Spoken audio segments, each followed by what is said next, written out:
इंदौर शहर में नशे के अवैध कारोबार के खिलाफ चलाए जा रहे अभियान के तहत क्राइम ब्रांच को एक बड़ी सफलता मिली है। पुलिस ने घेराबंदी कर एक तस्कर को गिरफ्तार किया, जिसके कब्जे से भारी मात्रा में अवैध मादक पदार्थ गांजा बरामद हुआ।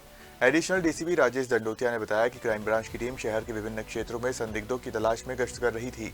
इसी दौरान पत्थर गोदाम रोड से एक दोपहिया वाहन सवार व्यक्ति को पकड़ा, जिसकी तलाशी लेने पर 2 किलो से ज्यादा गांजा बरामद किया। गांजे के साथ एक साथी बदमाश को गिरफ्तार करा। अवैध मादक पदार्थों के खिलाफ लगातार इंदौर पुलिस कमिश्नरेट में कार्रवाई की जा रही है। इसी तारतम्य में सूचना मिली थी और सूचना के आधार पर क्राइम ब्रांच के द्वारा एक व्यक्ति को पकड़ने में सफलता प्राप्त की है।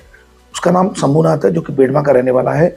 इसके कब्जे से एक बाइक भी मिली है और 2 किलो 30 ग्राम गांजा बीज से जब्त हुआ है। फिलहाल इसके खिलाफ 8/20 NDPS एक्ट के तहत केस रजिस्टर कर लिया गया है। आरोपी को गिरफ्तार कर लिया गया है। कुल मिलाकर जो कीमत गांजे की है वो 60,000 कीमत है। बाइक कुल मिलाकर लगभग 1.25 लाख का मसूल का जब्त किया गया है। तो पूछताछ में क्या बात करने की? पूछताछ में इसके द्वारा कुछ नाम बताए गए हैं जिनको वेरीफाइड किया जा रहा है, उनको भी आरोपी बनाया जाएगा। इंदौर में साइबर अपराधियों ने ठगी का एक नया और खतरनाक तरीका अपनाया है। साइबर ठगों ने पेशे से ड्राइवर विक्की क्षेत्री नामक व्यक्ति को अपना शिकार बनाया है, जिसमें फरियादी ड्राइवर के पास व्हाट्सएप पर एक अज्ञात नंबर से ट्रैफिक ई-चालान का मैसेज आया था। इस मैसेज में एक एपीके फाइल लिंक के रूप में मौजूद थी, जिसे असली चालान समझकर फरियादी ने जैसे ही अपने मोबाइल में डाउनलोड किया, उसका पूरा फोन हैक हो गया। मोबाइल का नियंत्रण हाथ में लेते ही ठगों ने पहले तो फरियादी की 2 FD से पैसे उसके अकाउंट में ट्रांसफर किए, जिसके बाद फरियादी के बैंक खाते से लगभग 1,23,000 रुपए निकाल लिए। थाना अन्नपूर्णा में एक व्यक्ति के साथ फ्रॉड हुआ है। पेशे से वो ड्राइवरी का काम करता है और उसके पास एक ई-चालान का व्हाट्सएप पर मैसेज आया, तो उसने जो एपीके फाइल आई उसको जैसे ही उसने डाउनलोड किया तो उसकी समझ में आ गया है संदिग्ध है। तुरंत उसने बंद कर दिया, मोबाइल को भी स्विच ऑफ कर दिया। लेकिन उसके बाद जब उसने अपना मोबाइल खोला तो उसके पास 2 मैसेज आए। उसके एक अकाउंट की जो एक FD थी उसमें से 17,000 रुपये उसके अकाउंट में आ गए, दूसरी FD से 50,000 रुपये उसके अकाउंट में आ गए और 3,000 रुपये उसके अकाउंट में पड़े हुए थे। कुल मिलाकर 1,23,000 रुपये का उसके साथ पूरा अकाउंट खाली हो गया। 1,23,000 रुपये निकल गए, जिसमें 2 FD में से एक में 70,000, एक में 50,000 और 3,000 उसके ऑलरेडी अकाउंट में थे। तो पूरे अकाउंट से उसका पैसा निकाल लिया गया, पूरा अकाउंट खाली कर दिया गया। इस संबंध में थाना अन्नपूर्णा में धोखाधड़ी की विभिन्न धाराओं में केस रजिस्टर किया जाकर इन्वेस्टिगेशन में लिया गया है। मैं सभी से अनुरोध करना चाहूँगा कि ई-चालान जो एपीके फाइल आती है व्हाट्सएप पर नहीं आती है और ये केवल SMS के माध्यम से आती है और इसकी जो ऑफिशियल वेबसाइट है echallan.parivahan.gov.in है।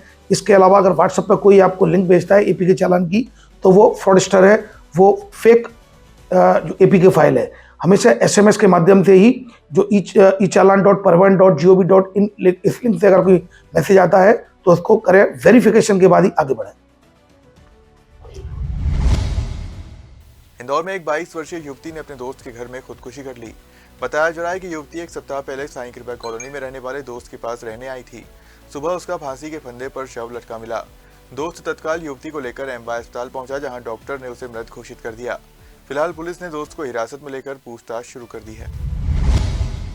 रतलाम रेलवे स्टेशन के प्लेटफॉर्म नंबर 4 पर बुधवार दोपहर बड़ा हादसा टल गया। चलती ट्रेन में चढ़ने की कोशिश में एक महिला यात्री का पैर फिसल गया और वह ट्रेन व प्लेटफॉर्म के बीच के गैप में फंसकर घिसकने लगी, लेकिन वहां तैनात RPF के जवानों की फुर्ती ने उसकी जान बचा ली।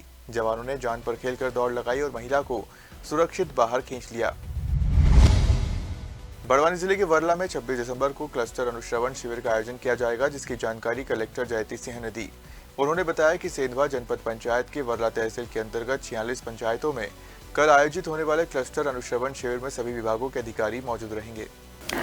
कल 26 दिसंबर को जनपद पंचायत सेंधवा के वरला के 3 क्लस्टर कुल 46 ग्राम पंचायतों में CFT का आयोजन किया जाएगा। इस आयोजन में जैसा आपको विदित है, हमारे ज़िले से जो सभी अधिकारी हैं वो 9 बजे संबंधित ग्राम पंचायतों में पहुंच जाएंगे और वहां पर जो विभिन्न विभागों की समस्याएं आवेदन हैं उनका निराकरण करेंगे। राजस्व से संबंधी शिकायतें जैसे नामांतरण, बंटवारा, सीमांकन, ऋण पुस्तिका, PM किसान इत्यादि का लाभ उसमें दिया जाएगा।